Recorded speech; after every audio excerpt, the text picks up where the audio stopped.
All right, everybody, welcome back into Cherry Picking. Hockey Talk is back. NHL season is about a month and a bit away, but the NHL fantasy hockey drafts aren't going to stop. They're actually going to be starting soon, which means we're going to get the preseason content out and a lot more fun things we're going to be doing on the show this year. I'm super excited. But the first video we're going to be rolling out today, my top 10 breakout candidates for this season, fantasy hockey-wise, and just in general. I think a lot of these players are in a really good spot to succeed this season. All right, so the first player we're going to be looking at is on the Carolina Hurricanes, Jesperi Kotkaniemi. I think this is a really big year for him. He finished 243rd in Yahoo fantasy hockey scoring last season, quietly had 43 points, and has continued developed into a really solid player. He has really good instincts, awesome vision, and a really underrated shot. I think there's two ways for this guy to succeed this season. For one, he either plays with Svechnikov and Marty Necas, which he has last year. Both of those guys can pretty much score from anywhere, and he's an excellent playmaker. Or he plays with Michael Bunting, a new addition to the team, and Seth Jarvis, two guys who can get the puck out of the corner and onto his stick. They play more of an aggressive role. That's really been the biggest knock to Jesperi Kotkaniemi. So I think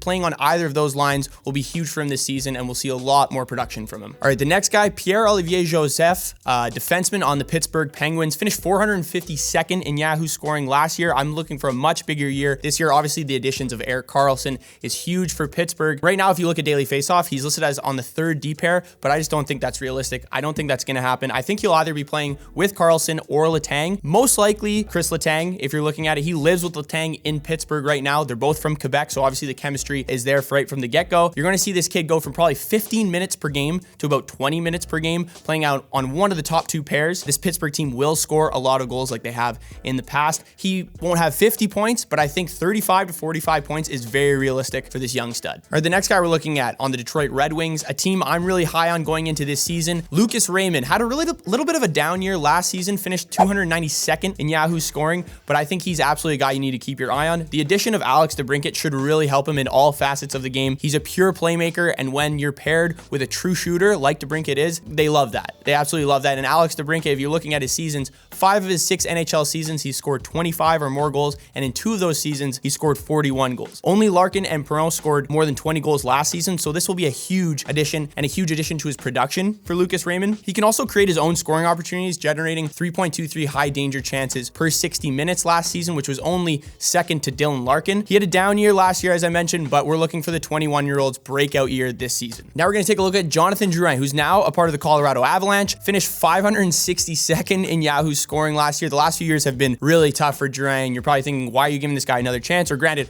why are NHL teams giving this guy another chance? Very valid question to ask yourself, but we're at a point where he hasn't been a total bust throughout his entire NHL career. You look at his first 4 seasons, and there is definitely some positives you could take away from it. From his last year in Tampa to his first 2 seasons with Montreal, he was right around the 50-point mark. I think you'd expect a lot more from Drouin this season, considering he'll at the very least be starting the season playing alongside Nathan MacKinnon, a player he's played with in the past and very well at that matter as well. In the Quebec Major Junior League with the Halifax Mooseheads, he had back-to-back seasons of 100-plus points. Now, is he going to score 100 points this season? Probably not, but a guy who finished 562nd in Yahoo scoring, who should score about 50 points this season, that's definitely going to be an uptick and considered a breakout candidate for this season. All right, the next guy, JJ Peterka on the Buffalo Sabres. I have really high hopes for him this season. Last year finished 443rd in Yahoo scoring. Now, this Buffalo team obviously headed in the right direction. A lot of really young, positive offensive talent on this team. I see him on a line with Dylan Cousins this year, who had his breakout last season, but we saw flashes from Peterka in that same sense, posting just 32 points in 77 games.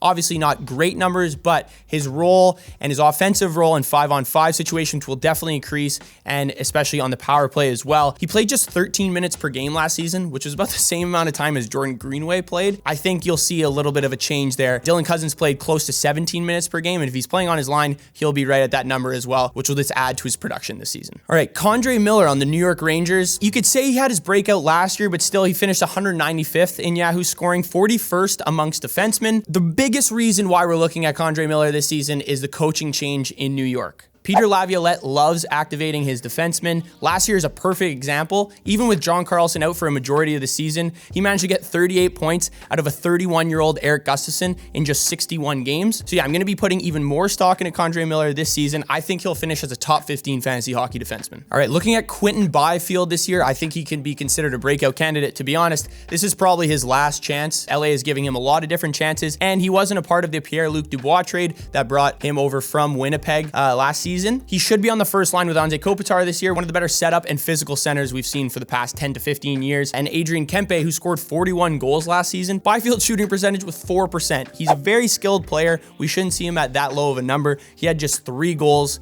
It really can't get much worse for this kid. Not to mention the line of Byfield, Kopitar, and Kempe last season, when they played together, which was 475 minutes throughout the regular season, they had the second highest expected goals for on the team. So I think you could chalk it up to Byfield being a little bit unlucky and maybe just not as confident in his own skin. He's going to be taking over the Gabriel Velarde role this season now that he's on Winnipeg. So really all the opportunity is there for Byfield to succeed. All right, the next guy we're looking at, Lukas Reichel on the Chicago Blackhawks, finished 677th in fantasy hockey scoring last year, but this is the year for Lukas Reichel. The 21-year-old German is going to be put in the best position to succeed for his career. He'll be playing on a line with Taylor Hall and Connor Bedard, which will definitely be the best line on the Chicago team. Chicago won't be good. I won't beat around the bush there, but this line will score goals. He only played 23 games in the NHL last season. I think they wanted him to develop in the AHL, which I think he did really well. Playing in the AHL with Rockford, he had 20 goals and 51 points in 53 games. This kid is going to be a steal in fantasy hockey drafts this season. All right, my last breakout candidate for this season, Jakob Pelletier on the Calgary Flames, finished 722nd in Yahoo scoring last year, mainly because he didn't really get a chance in the AHL. I think he's absolutely a super sleeper, a guy who had a ton of success in the Quebec Major Junior Hockey League, scoring 80 plus points in 2 of his junior seasons, and then his last season, he had 43 points in 28 games. And then when he moved to the pro level, his AHL numbers were unbelievable. 66 games with 27 goals and 62 points in his first pro season with the Stockton Heat. And then last year in the AHL had 37 points in 35 games. So a point per game,